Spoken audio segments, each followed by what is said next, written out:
Doctor Sameer is here with us. हम detox की बात करते हैं, अकेले तो हम नहीं रहते, बहुत लोगों के इंटरेक्शन में होते हैं। डॉक्टर समीर जो कि एक star imaging and path lab उसके डायरेक्टर हैं, उसकी कितनी सारी ब्रांचेस हैं और इतने सारे लोग आपसे इंटरेक्ट करते होंगे, आपके एम्प्लॉयर्स होंगे, सॉरी आपके मतलब आपके नीचे काम एम्प्लॉयज़ होंगे, आपके कभी कलीग्स भी होंगे, बट इतनी बड़ी टीम को मैनेज करना, आप पब्लिक हेल्थ में भी डील करते हैं और काफ़ी बार होता है कि आप जो इंस्ट्रक्शंस उनको दें, they may not be able to work according to that. क्या तो कैपेसिटी नहीं होगी, कभी कभी होता है मन भी ना हो, तो वो एक सिनेरियो आपको भी इफेक्ट करता होगा, कुछ टॉक्सिन्स एक्वायर हो सकते होंगे। तो आप अपने आप को कैसे प्रिवेंट करते हैं और फिर आप क्या तरीका अपनाते हैं कि उनसे भी प्यार से कार्य करा सकें? बिल्कुल, देखिए इसमें जो सबसे बड़ा हमारा टीचर रहा है थ्रू आउट, अगर अभी पिछले कुछ सालों में देखें तो कोविड एक सबसे बड़ा टीचर उभर कर आया है हमारा। पहले मैं भी ऐसा सोचता था कि, और ज़्यादातर जैसे कई इंटेलेक्चुअल्स बात करते भी हैं आमतौर पे कि ये स्पिरिचुअल आंसर है और ये इसका प्रैक्टिकल आंसर है। तो ऐसा कई बार मुझे लगता था कि हम स्पिरिचुअलिटी में पढ़ते हैं कुछ चीज़ें और प्रैक्टिकल लाइफ में शायद कुछ चीज़ें अलग होती है। तो कोविड से पहले ही मैंने जस्ट मेडिटेशन और ये राजयोगा का कोर्स शुरू किया था, ट्रेनिंग शुरू की थी, 2 साल हो गए थे। और एक्चुअल में कोविड के दौरान उसको रियल लाइफ में इम्प्लीमेंट करने का एक मौका मिला और पता लगा कि क्योंकि आपको जब वो प्रैक्टिकल में उसकी रिजल्ट आते हैं ना, तो फिर आपके लिए वो एक विजडम बन जाता है कि हाँ ठीक है, इसका एक्चुअल में रिजल्ट आ रहा है। कुछ कुछ बातें उसके अंदर थी। हम जैसा आप पब्लिक डीलिंग की बात करते हैं, देखिए कोविड में आमतौर पर लगभग 5,000 की एवरेज तो थी अगर हम बात करें पेशेंट्स की, जिसमें सभी तरह के इन्वेस्टिगेशंस भी होते थे। स्टाफ का जैसे आपने बताया वो सब चैलेंज तो रहता था, शुरू में तो कोई इंटरेस्टेड भी नहीं था काम करने का, तो टीम का तो एक चैलेंज था और बाकी बहुत और भी कई तरह के ऐसे चैलेंजेस थे। अगर हम देखें पॉलिटिकल रीजन पे, ब्यूरोक्रेट वाले लेवल पे, ऐसे काफ़ी कई तरह के चैलेंजेस थे।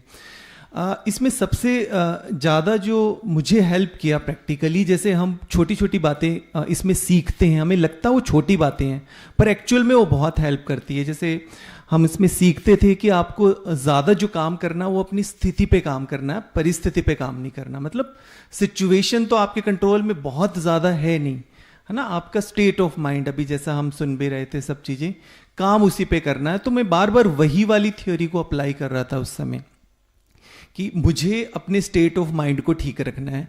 अब यहाँ पर एक चैलेंज और आ जाता है, कई बार हमें लगता है कि आप देखते भी होंगे पेशेंट्स कई बार उस समय बात कर रहे थे कि हम इम्यूनिटी के लिए ये सब पी रहे हैं, काढ़ा पी रहे हैं, ये सब ध्यान रख रहे हैं।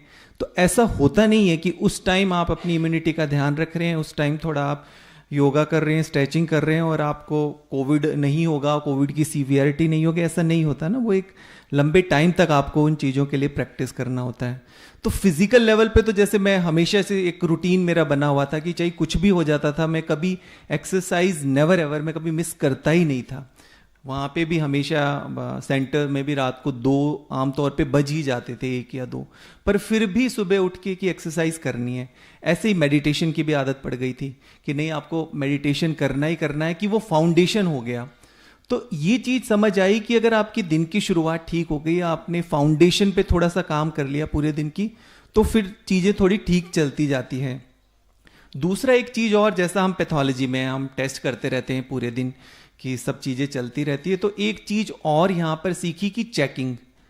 तो अब आमतौर पे हम तो टेस्टिंग करते हैं कि ठीक है, मैंने देख लिया कि डिसलिपिडीमिया नहीं है, आपके एंजियोज हो रहे हैं रोज़ की, किसी की ब्लॉकेज आ रही है, फैटी लिवर है, ये सब चीज़ें रोज़ चलती रहती है, चेक चलता रहता है। बट हम आमतौर पे अपनी मेंटल हेल्थ के लिए या इमोशनल हेल्थ के लिए तो एज सच कोई चेकिंग होती नहीं। हमारे पास भी ऐसा कोई टेस्ट नहीं है जिसको हम देख के बता दें। अभी ज़्यादातर जैसे हमारे पास पोल्यूशन के अंदर एलर्जी टेस्ट काफ़ी बढ़ गए कि किस वजह से मुझे एलर्जी हो रही है, चलिए उस के भी हम कारण जान लेते हैं कि ये मेरे ट्रिगर्स हैं और इसकी वजह से मेरी एलर्जी बढ़ जाती है, कि मुझे डस्ट पार्टिकल से एलर्जी हो रही है, मुझे डॉग डेंडर से एलर्जी हो रही है। इवन फूड का भी हमें पता होता है कि मुझे वीट एलर्जी है, मुझे फूड इंटॉलरेंस इन कारणों से है। पर मेंटल हेल्थ में तो ऐसा कुछ पता भी नहीं होता और हम बताते भी नहीं हैं, हम डिस्कस भी नहीं करते कि किस वजह से मेरे इमोशन ऐसा, मेरे बहुत ही इंटेंस नेगेटिव इमोशंस हो रहे हैं। ये सब चीज़ें बहुत ज़्यादा पता नहीं होती और इनको हम इग्नोर भी करते रहते हैं। तो सबसे मुझे वो वाला हेल्प किया कि एटलीस्ट मैं एक्नॉलेज कर पा रहा था कि मेरे क्या इमोशंस चल रहे हैं बार बार। इसमें एक और बेस्ट पार्ट होता है स्पिरिचुअलिटी में कि यहाँ पर आपने अगर एक्नॉलेज कर लिया ना कि मेरे अंदर ये चीज़ चल रही है, ये वाला इमोशन चल रहा है, वहीं से वो ठीक होना शुरू हो जाता है। कि हम वैसे आमतौर पे आपको बताएंगे डिसलिपिडीमिया, आपका एलडीएल बढ़ा हुआ, आपका फैटी लीवर है, लाइफस्टाइल मॉडिफाई करो, एक्सरसाइज करो, ये सब करो, करना पड़ेगा। पर इसमें तो कुछ करने की भी ज़रूरत नहीं है, सिर्फ पता भी लग गया, एक्नॉलेज भी कर लिया, वहीं से ही वो ट्रीटमेंट होना शुरू हो गया। तो अभी जैसा मैडम ने भी बताया कि हम लंबे समय तक बैठे रहते हैं, सिटिंग जॉब होती है, बीच बीच में हम एक्सरसाइज कर रहे हैं, हमारी बैक को ठीक रखने के लिए, सब चीज़ों के लिए हम अपना पोस्चर करेक्ट कर रहे हैं, इवन आइज़ के लिए भी कि हमारी ड्राई आइज़ रहती है कि बहुत ज़्यादा स्क्रीन पे हैं हम बीच में, उसके लिए भी 20-20 मिनट की चीज़ें करते हैं। सब चीज़ उसका हम ध्यान रखते हैं, फिजिकल हेल्थ के लिए थोड़ा कॉन्शियस रहते हैं, बट इमोशनल या मेंटल हेल्थ के लिए तो हम बिल्कुल कुछ ध्यान ऐसा नहीं रखते हैं। और पूरे दिन में कितने लोगों से मिलते हैं, कितनी बहुत सारी बातें होती है।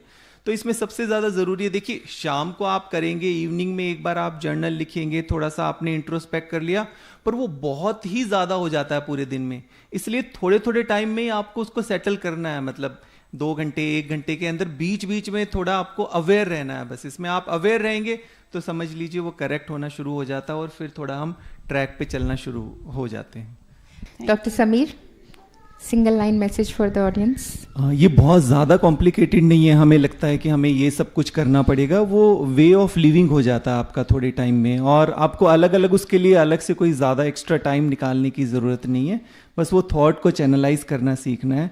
और अभी हमारी जो सबसे बड़ी चैलेंज रहता है कि हम लोगों के पास टाइम नहीं है, तो अगर ये करना शुरू करेंगे तो आपके पास टाइम ही टाइम होगा। ये मेरा प्रैक्टिकल एक्सपीरियंस।